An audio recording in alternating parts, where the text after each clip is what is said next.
آپ بیتی auto biography, وہ تصنیف جس میں مصنف نے اپنے حالات زندگی خود قلم بند کیے ہوں۔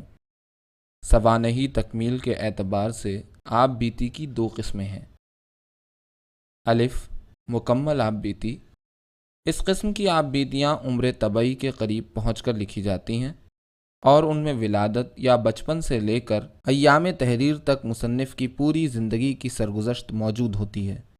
اس قسم کی آپ بیتی کو خود نوشت سوانح عمری بھی کہا جاتا ہے۔ سید ہمایوں مرزا کی کتاب میری کہانی میری زبانی، سر رضا علی کا اعمال نامہ، دیوان سنگھ مفتون کی ناقابل فراموش، عبد المجید سالک کی سرگزشت، مولانا حسین احمد مدنی کی نقش حیات، نقی محمد خاں کی عمر رفتہ، جوش ملی آبادی کی یادوں کی بارات اور احسان دانش کی جہان دانش اسی زمرے میں شمار ہوں گی۔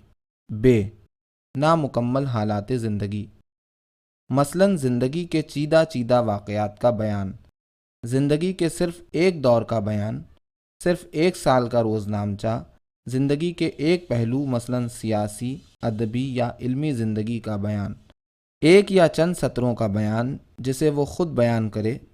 سید عبداللہ نے مولانا جعفر تھانیسری کی کتاب کالا پانی، ظہیر دہلوی کی داستان غدر، چودھری افضل حق کی کتاب میرا افسانہ اور خواجہ حسن نظامی کی آپ بیتی کو نامکمل آپ بیتیاں قرار دیا ہے۔